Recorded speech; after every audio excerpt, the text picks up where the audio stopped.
Hi, everyone. Thank you for joining us for our next live stream. I'll be your producer for this session. Before we start, I do have some quick housekeeping. Please take a moment to read our code of conduct. We seek to provide a respectful environment for both our audience and presenters. While we absolutely encourage engagement in the chat, we ask that you please be mindful of your commentary, remain professional, and on topic. Keep an eye on that chat. We'll be dropping helpful links and checking for questions for our presenters to answer live.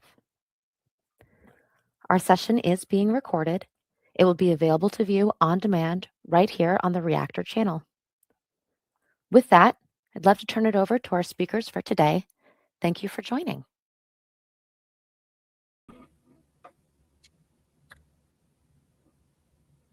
Hello everyone. Good morning, good evening, good afternoon. I am Amit Chandak along with my fellow MVP Mike, joining you today for this exciting session on prepare for exam day. And so we will be taking you through this for next 1 hour, and we are going to share a lot of information. There is a lot of challenges which we are going to share with you and hope to see you participate in that. My name is Amit Chandak. I am Microsoft Data Platform MVP. I am Microsoft Community Super User, and you can reach out to me on LinkedIn using my link, which is Amit Chandak 78 username. With this, I'll pass on the control to my fellow colleague Mike for this. Good morning from Michigan, where I'm at this morning. Mike, tell us where they're at in the chat if that hasn't been done. We always like to see where everybody's joining from. Amit and I are almost half a day apart. He's getting ready for bed soon, and I'm just getting ready for lunch. So these are always exciting to get this whole group together. I am a business intelligence developer, actually now a data engineer. I work for a company called SHI International, and I've been using Fabric for a couple of years, but I've been using Microsoft SQL Server since SQL Server 6.5 back in the mid 1990s. So really excited to see all the new things that are coming in SQL Server with the AI and the models. So this is what we're going to be getting into a little bit today. One thing, this is really key. This Skills Fest just launched this week, and it runs just this week. And this is your best chance right now to go ahead and qualify for an exam voucher. Just follow that link that's listed here, or scan the QR code. All you need to do is register and go through one playlist, and it will unlock your opportunity to request a voucher. And these vouchers are good for at least, as far as I'm aware, the DP-600, DP-700, or the DP-800, which we're talking about today. So go there, get your voucher. No sense paying for something when you can get it for free. And also coming up this month, starting June 15th, is Data Days. And if you remember last summer, fall, Data Days was a huge event. There was multiple sessions where people got together, did study groups to help them prepare for certifications. It's all that again. I think I've heard there's gonna be like 100 different types of sessions or content or trainings that you can participate in. So definitely sign up for that. Follow the link there. And then wanted to also announce that they're opening up again Power BI Data Viz World Championships. I'm not sure if anybody has seen this before, but I was at FabCon in Atlanta. I think Emmett, you were there as well. The Data Viz World Championship, they did that on stage. What these people on stage built in 20 minutes take me 2 weeks, and then I still wouldn't be as good. There's some amazing talent out in the community, and this is an opportunity to participate in that. But even if you're not what you think as a world champion, this is still a great thing to get involved in, because you know they give you things to work on. You get to look at other people's work and just get some good ideas. So I would encourage you, if you still do Power BI and like visualization, that this is a great opportunity to sharpen your skills and who knows, maybe end up on a stage at a FabCon someday. And one other thing wanted to mention right here at the beginning is the SQL user panel. Again, just follow that link or scan the QR code. I am not doing an SQL user panel. I have not done one of these yet, but I have been doing Fabric user panels. And again, just a great opportunity. You get to talk to people from Microsoft. They will, if you register to be on a panel, they will start sending you emails saying, hey, we need to talk to people about this topic or that topic. If this is an area you have some knowledge or skills in, or you have some complaints about, things that you would like to see improved, you sign up for one of those panels. I think it's typically 45 minutes that you'll get to meet one-on-one with somebody to talk about that topic. So a great opportunity to get your feedback into Microsoft about things you'd like to see in the product.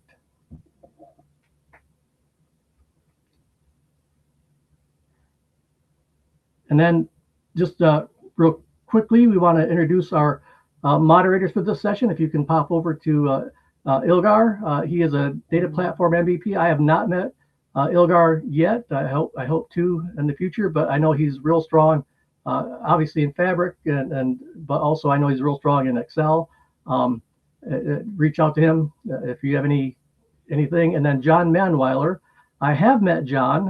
One really interesting thing, I met him through a Reactor session. We were just two people in the chat talking, and then we connected on LinkedIn. We met at FabCon. We've maintained a relationship ever since. So again, these are great opportunities, not just to learn material, but to meet other people in the community. So that's my little story about John. And finally, what we're covering today for the DP-800 is not so much the technical information, because that's already been covered. If you haven't seen it, just please go back and look at the Reactor sessions. You will see that we've already done an intro and then 3 individual sessions covering kind of the 3 topic areas on this exam. So if you're looking for that kind of detail, it's all available, all recorded on Reactor. What we're going to focus on today is really the mechanics of scheduling your exam, understanding what the exam looks like, how it's scored, making sure you're prepared on exam day for the best opportunity for success. Amit's going to go through some of these things later in a little more detail, but having yourself ready for the case study, because there are both questions, kind of multiple choice questions that you'll get to go through, but then there's a case study that's a lot more focused on a particular issue, and then there'll be multiple questions on just that issue. So we'll want to talk about that, and then we'll cover the practice questions that you can take during the Learn modules, and just everything again to try to have you all ready to go get that certification.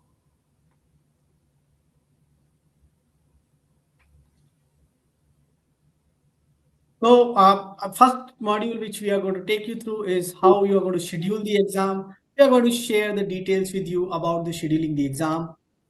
So to schedule the exam, first of all, make sure that you have already created your IDs on the learn.microsoft.com, and it should be created with your personal ID, not with your organizational ID. So after that, you have to go to your official Microsoft certification exam website. So best way is, let's say if I'm giving DP-600 exam, I'm going to search for DP-600 on my browser, and then I will be able to get the official Microsoft link, and that link has the detailed link for the exam, and then I can go and schedule for the exam.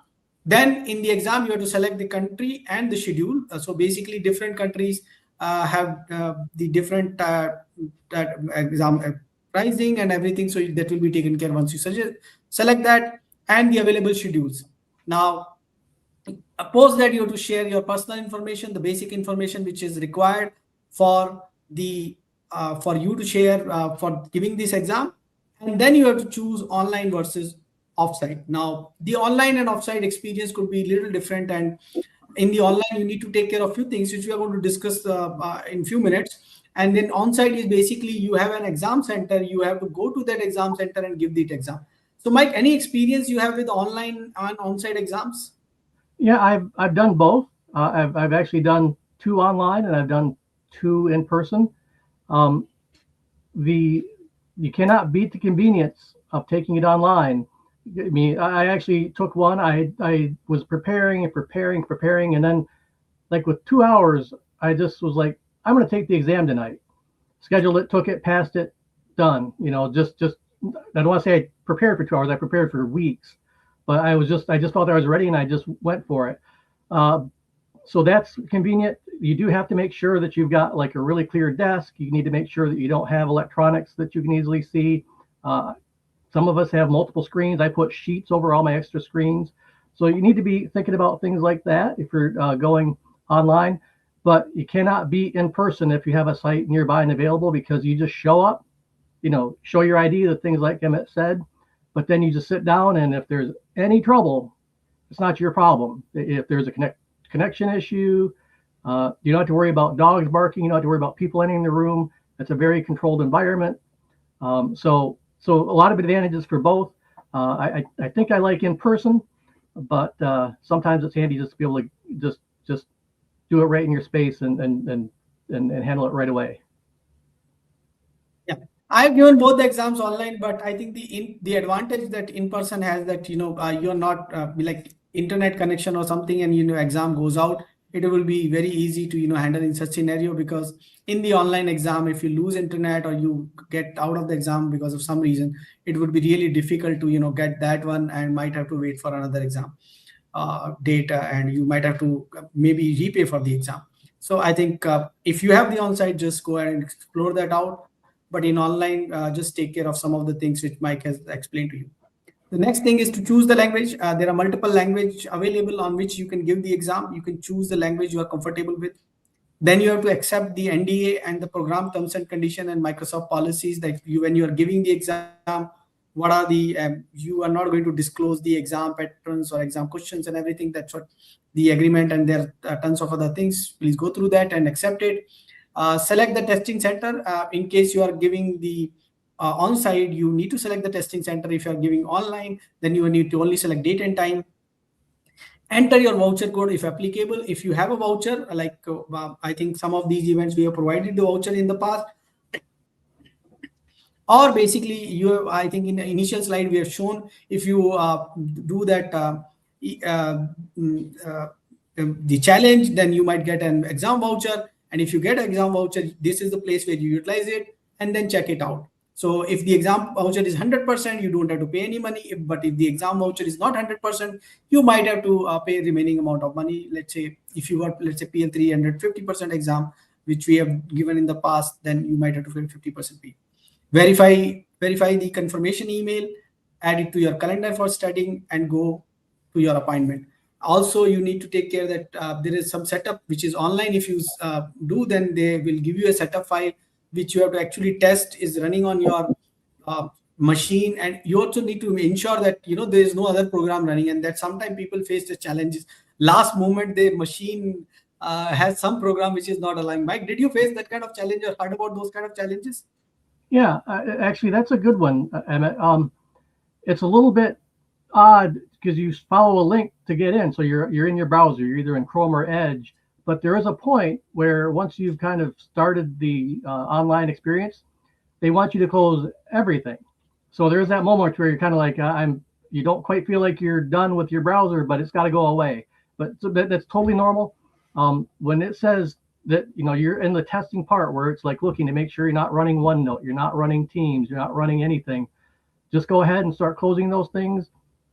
Control-Alt-Delete if you need to, because I've actually had times where I've closed my Edge or my Chrome browser, but it's still running in the background. So, you know, do the Control-Alt-Delete, Task Manager, clear all those background processes that it's calling for. But yeah, once you're in the exam, you can get rid of your browser instructions and just move right onto that. So that was a little bit challenging for me the first time when I did an online exams. I was just not quite sure that I was doing the steps right.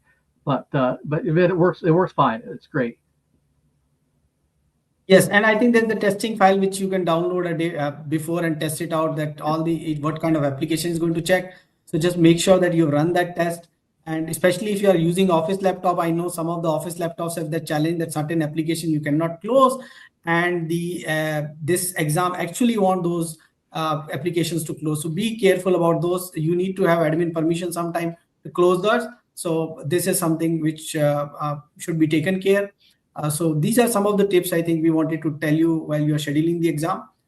The next one we come is understanding the exam format and scoring from a role-based exam. So let's check that out. So usually we will have 60 questions, and it's not exactly 60 questions. You could have more or less, but it's around 60 questions.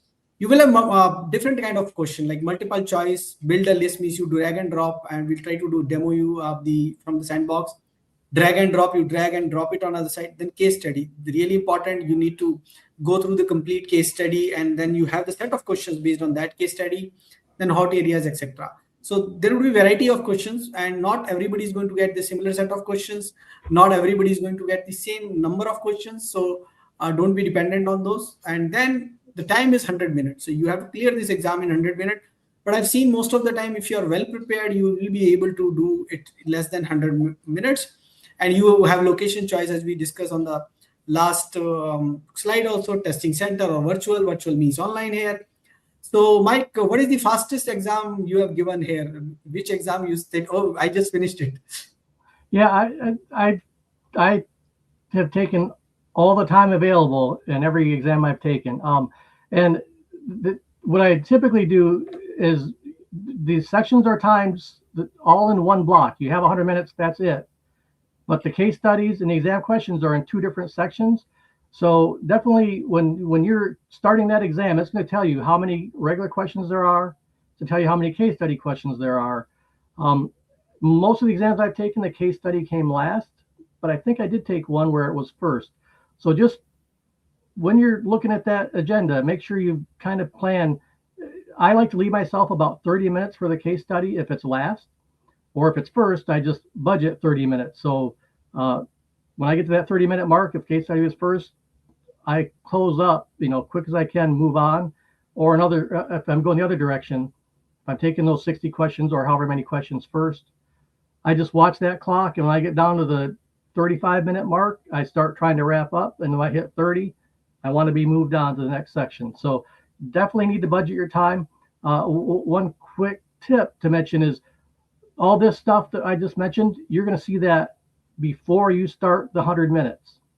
So you will have a few minutes to look at what your exam composition is and make that plan, and then you'll start the timer. So definitely make sure you've got an idea so that you don't get to that case study with 5 minutes to go, because you will not get through that case study in 5 minutes. You definitely want to budget yourself 20, 30 minutes. I budgeted myself 30. Yeah, case studies are really long, and you need to go through because the questions could be really tricky at the end of case study. And let's say you may be asked to about warehouse or a lake house, let's say in fabric exam, and then you need to be very careful when you answer the question. Okay, was it warehouse or was it lake house? So once you come to the question, you may actually wanted to go back to the text and then read it again before you answer. So case study require that much of time. And then there are sections where you can go back and correct it. But there would be certain sections where once you come out of the section, you cannot go back and correct those. And that would be informed you on the exam screen that, okay, if you move out of this particular section now, you will not be able to correct these answers, because there is a place where you can mark, okay, I want to come back and review it. But yes, if you move out of that section, you may not be able to come back and review it, though you still marked it as review. So you need to take care of this. So plan out time, make sure that you read every question, give it time. It's not less time or it's not more time, it's just sufficient time. Just read out each and every question really carefully and choose out the answers. Sometimes the answers could be a little confusing. So just apply what you have done practically during that duration and relate to that and try to answer. But yes, if you are doing some of these things, let's say for some time, let's say when I given the DP-600 exam, I was doing fabric for almost a year kind of a stuff. So I easily able to relate when some questions are asked, some of the screens related questions are asked. So the more you practice, better it is, going to make it easy for you. But yes, definitely some of the answers could be really tricky. So just pay to the attention what the text wanted to convey the message, and based on that, you can take that question up. Yeah, Matt, I do have a quick one. You mentioned reviewing, and that's great because you do get an opportunity to review those questions. You also, I just want to mention this, you can take a break during the exam, whether it's in person or online. But if you're 30 questions into that first section and you ask to take a break, you go right ahead, but you cannot go back and redo any of your answers on those first 30 questions. So if you take a break, you've locked in everything that you've seen so far. Just a heads up. I mean, don't feel you can't take a break, but also don't be upset if you take a break and come back and then you can't change any of your answers, because they don't want you running off and grabbing a book and studying something on a break. So your questions do get locked up to that point if you take a break, but breaks are available.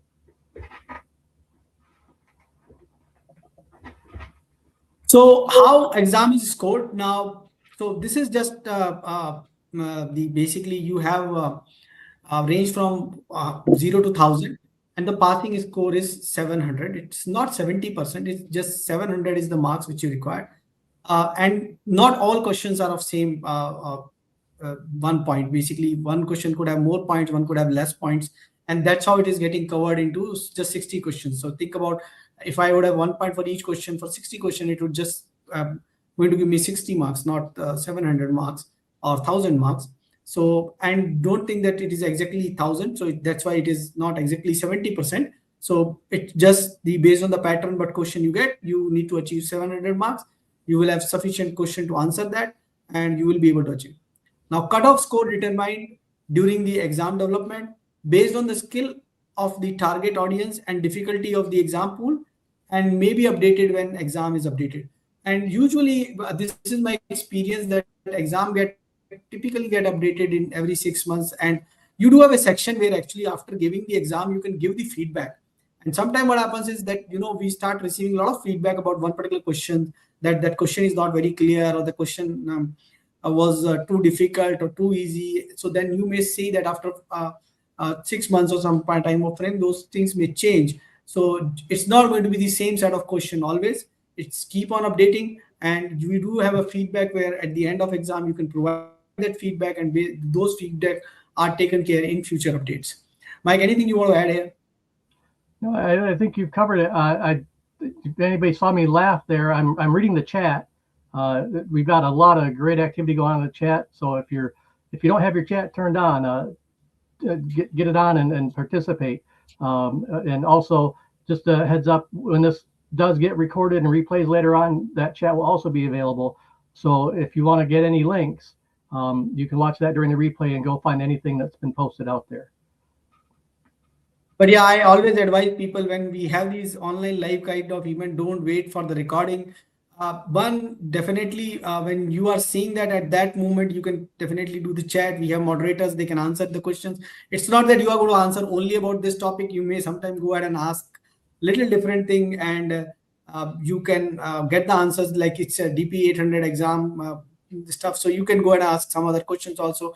We have experts on the chat, they can answer it. But yeah, definitely if it is too off topic, you have to wait for it to get answered some different time, or you can connect us after the event on LinkedIn, or whatever social media we are available. We can answer those questions, and at the end of this session also, if we have the time left out, we are going to take up the questions. So there is no alternative than attending it live when it is getting live, because you have so much of stuff going around. You have to ask question, you can share your feedback immediately, and it would be happening in live. So always try to have it when it is happening instead of just watching recording. That's my advice. Okay, so now we are going to have this journey of foundation intelligence, how the marks are basically divided. And that's where I'll ask Mike to explain a little bit from here about these things. Yeah, so again, I mentioned earlier, there have already been 3 sessions, well, I think 4, but 3 very specific sessions in Microsoft Reactor, one for each of these 3 items listed, for designing and developing database solutions, implementing security and compliance, and the AI capabilities. You can see on the screen how they've got the percentages broken down: 35 to 40 for the first one, 35 to 40 for the second, and 25 to 30 for the last one. And I mentioned earlier, I've been doing SQL Server for 30 years. That third section, that was tough for me because that's all the new stuff. That's the vector searches, that's the linking your models to the SQL Server database. So if you've got a lot of experience with SQL Server, you definitely want to go through, learn, check out the first couple sections. Even if you just move through those sessions really quickly, those lessons, just to see the practice questions at the end of each module, because then you'll kind of get an idea how you're doing in designing and developing, or how you're doing in implementing data security. If you've already got experience in those, that's great, but still check yourself by going through those modules. But definitely, because this is going to be new to everybody, because this is only new since SQL Server 2025, is that third section on implementing the AI capabilities. So that's where I had to and still need to do the most work, because that's all the new stuff. And I think in my observation, usually as a developers, we are very comfortable with the section 1, design and development of database solution, followed by data security and compliance. This is something where, you might have a database administrator coming in, you might have people with more privileges coming in and, controlling that. Then performance tuning is another aspect where, you need to have a little more experience, that it's not just going to be simple stuff. And Azure integration and deployment, which is basically the areas where you need to have a little experience, you need to practice that. And definitely AI capabilities are something which is new to the entire ecosystem, which is developing very fast. So I think you need to do a lot of focus and try to find out the content, and we are going to showcase you some of the content which is available already inside the Learn, which you can utilize to get these things a little more better prepared, and you should be able to score on all these exams. So we are going to showcase that a little later, but Mike will continue. Yeah, so the next thing we're going to talk about, I mean, if you just want to go right to the next slide, basically is how to get yourself, all that stuff we talked about earlier was, setting up for your online exam, or or registering to take your exam in person. But this is when it's time to sit down and take that test. This is mostly going to look like you're doing this online, but again, we'll blend in a little bit of what it's like in person. But the first key thing is you need to have proper identification. Depending on what country you're in, that's going to be different. For me, it was my driver's license, but they actually want you to take a picture of that ID, front and back in my case, that you'll submit to the proctor. And then, of course, when you come on camera, they're going to look right at you and make sure that your face and that your ID matches. So you definitely need to make sure that you've got your ID handy. You'll need it when you register, but you'll need it when you're starting to take that test. Once you've gone through all the basic stuff like your exam, also before you unlock, we just talked earlier about making sure your desk is clean. If you have any extra screens in your room, either turn them around. In my case, I put sheets on them. But you're going to have to take pictures if you're doing this online, from your chair to your screen, from your chair behind you, and to your left and to your right. And the proctors will check all this stuff out to make sure that you don't have any materials. I even had a bookshelf that was out of reach. I had to put a sheet over it before they let me take the exam. So be ready for that. And you can log in 30 minutes early before your scheduled time. So make sure, take that opportunity. Get in at least 15 or 20 minutes early, just to make sure you can deal with any of those little issues. Then as Emmett's got up here, you're going to be presented with a number of screens. All these screens will have a timer on them that you have 2 minutes or 4 minutes to just kind of read through the non-disclosure, and all that stuff. That is not a part of your 100 minutes for the exam. It's timed, but just so you don't sit there for 20 minutes on one of these sections, but you'll go through that NDA.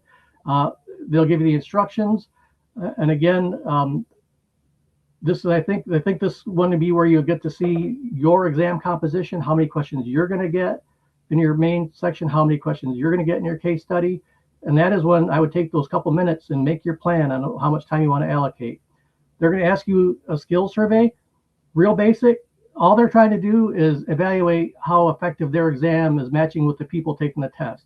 So if you say you're an expert in everything and you don't pass, they're going to want to take that feedback. If you say you don't know anything and you do pass, maybe they'll make the exam harder.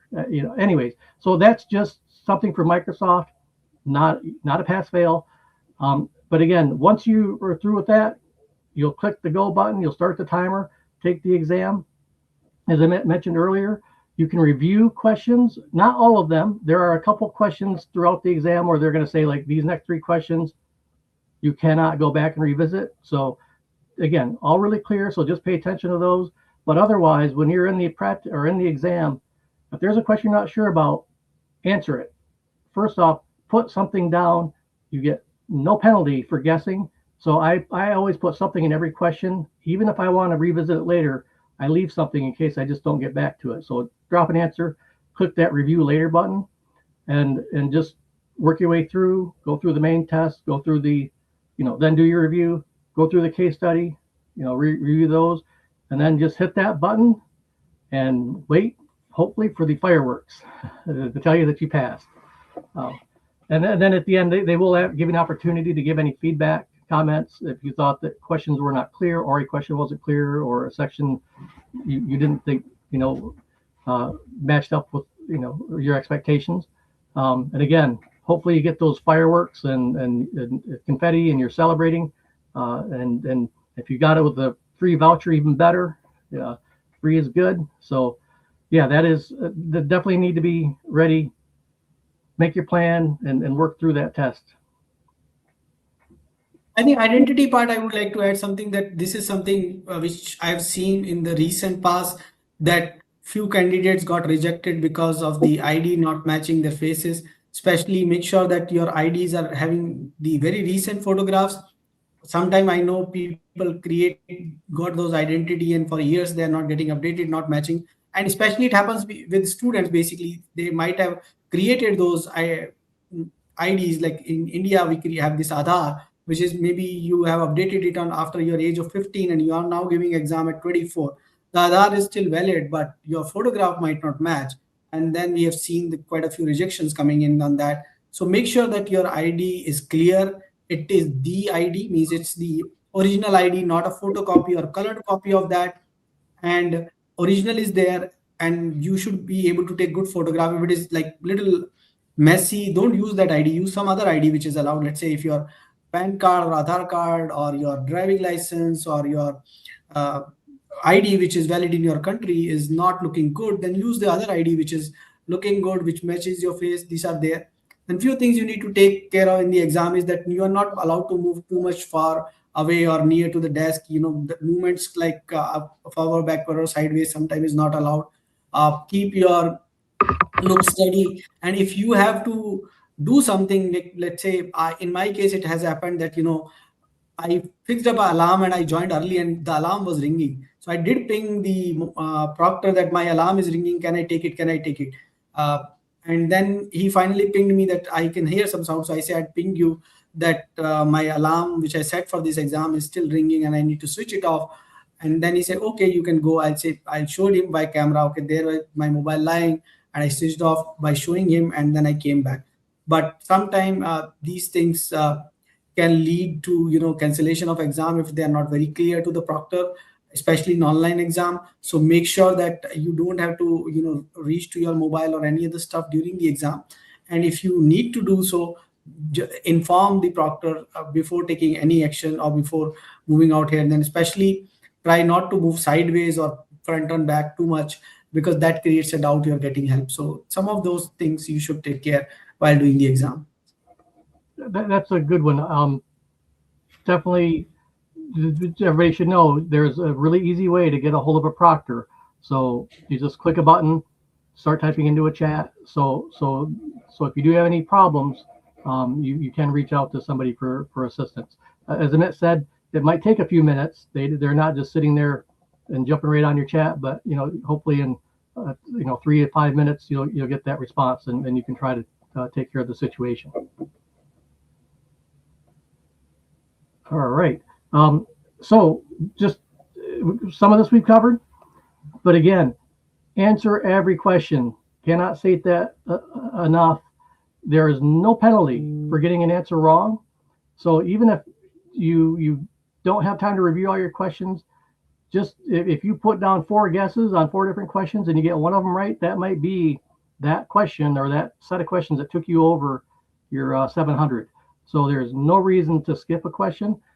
Again, you can mark it for review. So if you're not sure, just put an answer in, mark it for review, and then at the end of that section, you can come back and go through and it's going to show us a little bit later Microsoft Learn.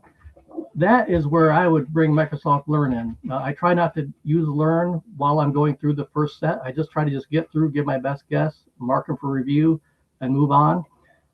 What I'm reviewing is when I pull Learn up, and then I'll start taking the time to try to look up and research an answer. As said here, go with your gut, don't overthink. That's the same thing I think I was saying. If you don't know what the answer is, but you know what the answer is not, well, that's great. You've already narrowed it down. Get rid of the obviously wrong answers, and then just take your best guess and mark for review and keep rolling. Again, use Learn sparingly, or in my case, I just save Learn until it's time to review. Again, Emmett and I both covered, talking about the IDs, talking about, making sure your space is prepared. This is one I've seen. I didn't have this experience, but do not read your questions out loud. Microsoft does not want you recording the questions. We don't want these questions getting out and out on the internet. So if you're sitting there reading something out loud, it might look like you're recording that question. So be really careful. I found myself doing that just once, and I was like, oh, stop. So yeah, don't read them out loud. Don't just try to keep your eyes on the screen, on the test, on your camera. Like Annette said, don't move back and forth. Off camera, anything that looks a little suspicious. I don't want to make it sound too dramatic, but you just show up, sit down, and do the work, and you'll be fine. And again, you can get in there half an hour early. I'd recommend at least getting there 20 minutes early just to make sure that you don't have any issues with your space. And again, cover up bookshelves, cover up monitors, put your cell phone in a drawer just so that it's not on the desk, and then close that door and put a do not disturb sign on it. Make sure nobody comes barging into your testing room. That could be a problem. So just clear that room and make sure everybody knows what you're up to.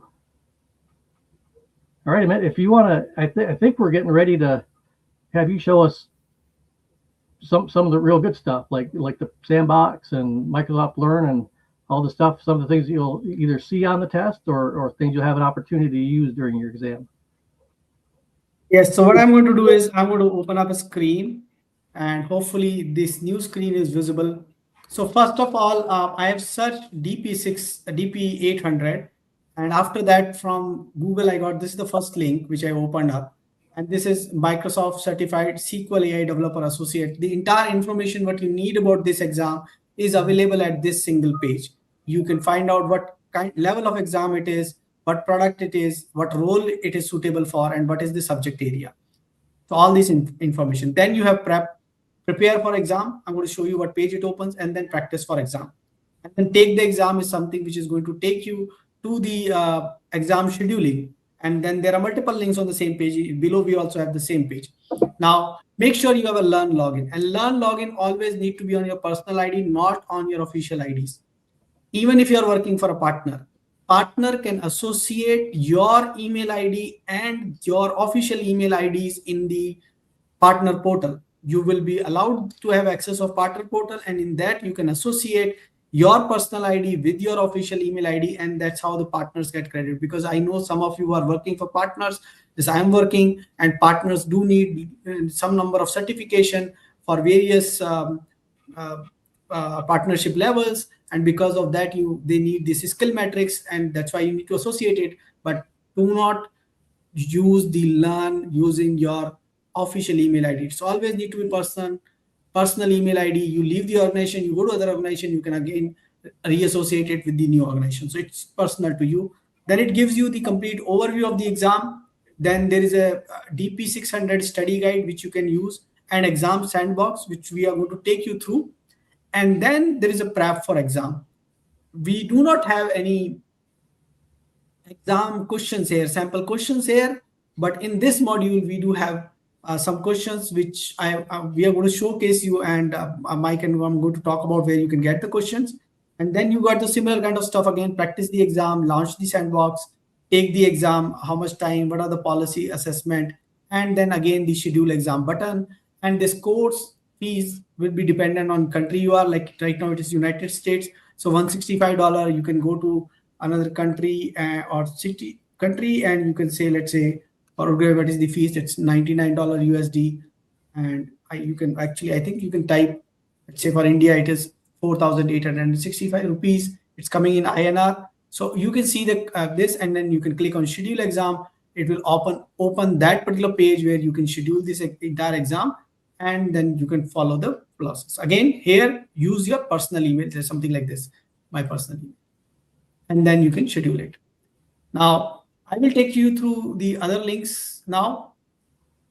So first of all, I think we will showcase you the course, the developer AI enabled course, which will help you in studying. So let me click on this, control click. It will open in a new window. And this is the developer AI based solutions and getting started with learning. And these are the basically modules, learning paths, design and learn path, and you can start with that. And Mike, we have some questions here for practicing. Sorry, Amit, what was that? Mike, here we will get some questions for practicing when we do the modules. Yep, you can. So as you go through, right, if you want to click that module assessment, you'll get an example for everybody to see what the questions are like. So if you are doing this yourself, actually, like I said, if you're a database administrator, if you have a long experience with SQL, maybe go through the first two sections and just go right to this module to assess how you're doing. They're not the hardest questions, but here's 8, 9, 10 questions on this topic. So if you can rip through those, get them all right, you don't need to spend a whole lot of time probably in that module. But if this is new to you, then by all means, go through each step, read the lessons, go through the practice. They have like good labs. So if you can take the lab, do that. But again, there's not an official like test outside that you can practice with. But if you spend a little bit of time going through Learn, you can find some sample questions and get a good gauge of how you're doing, and also the kind of things that you'd expect to find on the exam.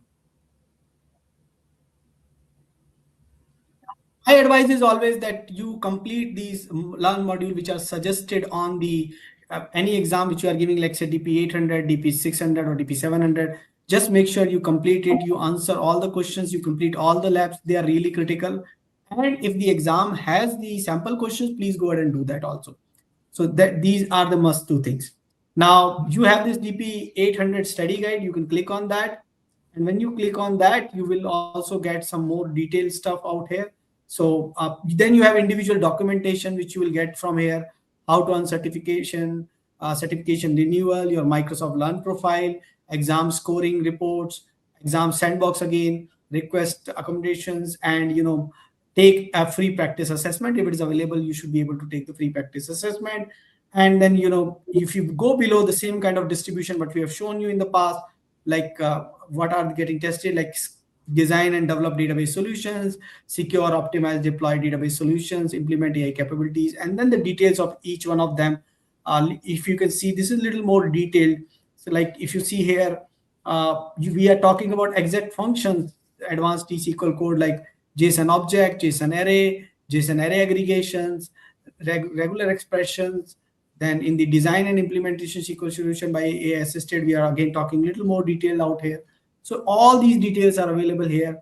Or for all other exams, if you look at the left-hand side, you can see all the other exams are also available here, where you can go ahead and find out all these detailed ones.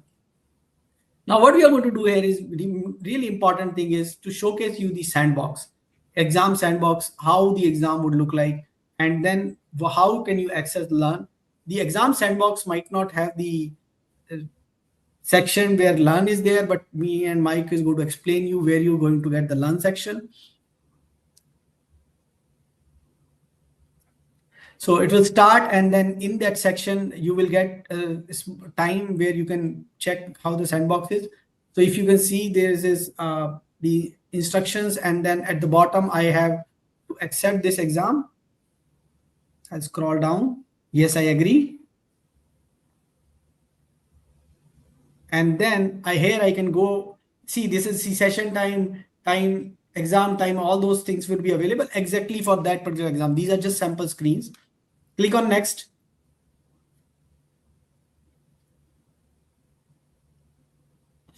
Then exam review, this is exam format, timing, etc. You will get all these things, case studies, viewing content, all those. You can read out those instructions.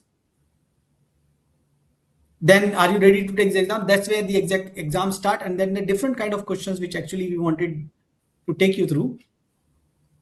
So this is the left-hand side sections, and I think Microsoft Learn icon would be there somewhere. So Mike, you want to tell about something about Microsoft Learn and how can we use it? Yeah, so I believe that either right above or right below that bar where you're at is where the Microsoft Learn link will be.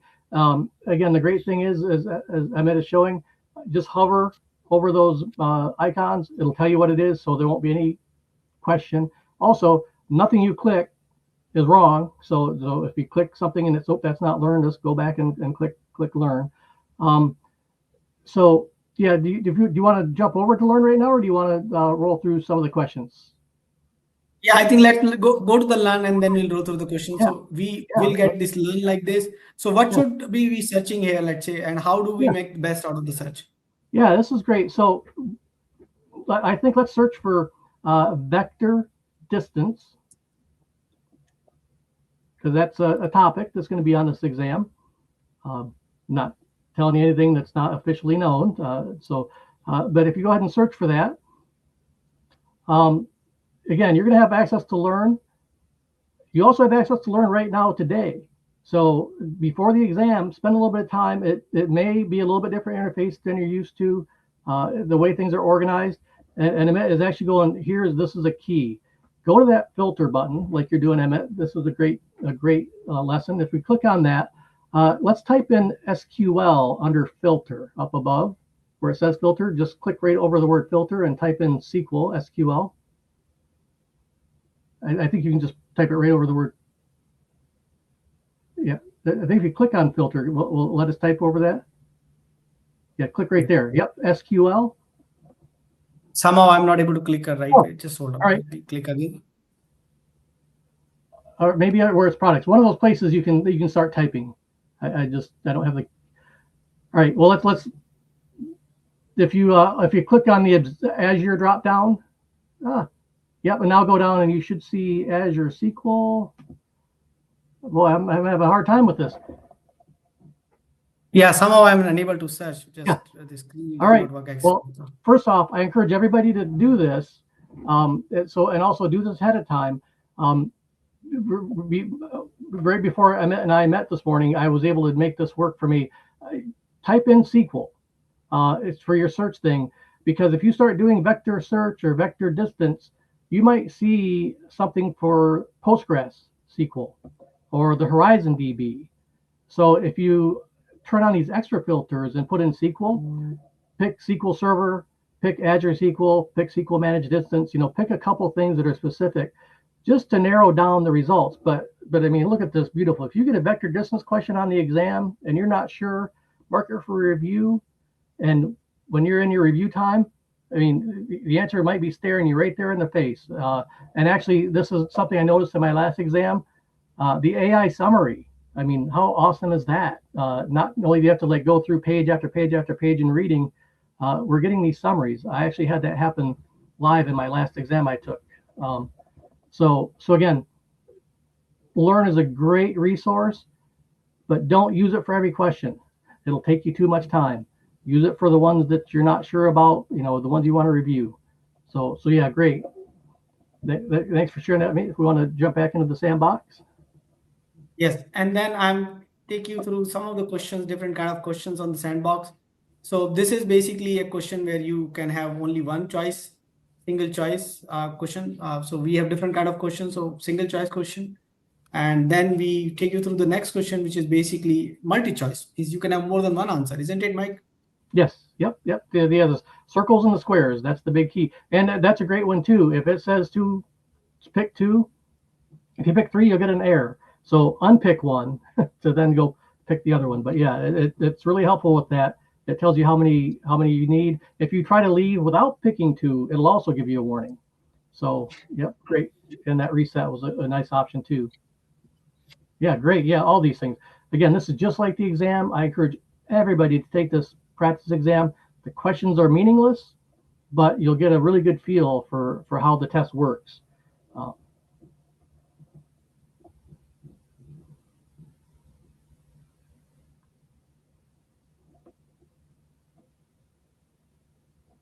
we still have you, Amit?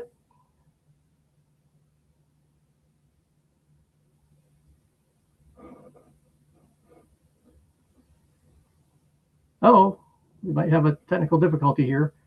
Either I've lost Amit or everybody else has lost me. Can I get anything in the chat? Okay. All right. We'll give Amit a minute to come back. Again, I encourage everybody to put any questions you have in the chat. I've been trying to track that on the side. Again, a lot of great conversations out there. Hopefully we get Amit back. If we don't, we're actually in a really good spot because that really is everything we wanted to cover. So I do see Pam asking if there's any questions that you want to post, any last minute topics out there. I'll actually get myself into reading the chat. Again, cannot stress enough, there are free vouchers for the taking right now. Get out there, get into the AI Skills Fest, go register, watch an assessment, and get yourself that free voucher. And whether you take it online or take it in person, I think both are great options. And just follow that Learn module, take those assessments, those practice questions, and definitely use the Sandbox. Nothing better than showing up, kind of being ready and knowing what the exam is going to look like. And again, my last tip, I've shared it a few times now, don't overuse Microsoft Learn. Make sure that you have some time for it, but don't try to use it on every question. You'll get bogged down, you won't finish. And you definitely want to make sure you get every question answered. So schedule your time, budget your time, and good luck on that on your test. I think with that, I'm happy to wrap. Hey, Amit's back. Hey there, Amit. We were just basically recovering some of the key topics. If you got your PowerPoint up, I think we just had one slide left that we could hit, which was the basically that's kind of a summary. Oh, I think we got Amit back, and we might have frozen him up again. All right. If that's the case, if we can go ahead and we'll close it down. Again, I appreciate everybody's time. Good luck on the DP-800. Good luck with the AI skills, and let's see everybody engaged. Sorry, just reading the chat. See you all at Data Days. It should be wild. A lot of great material, and who knows, maybe some more free vouchers coming up.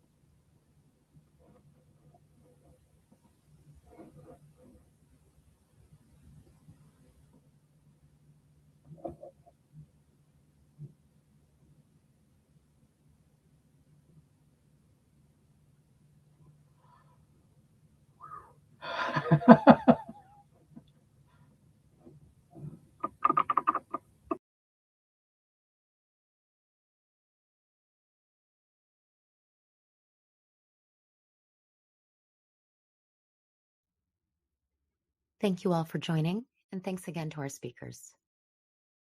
This session is a part of a series.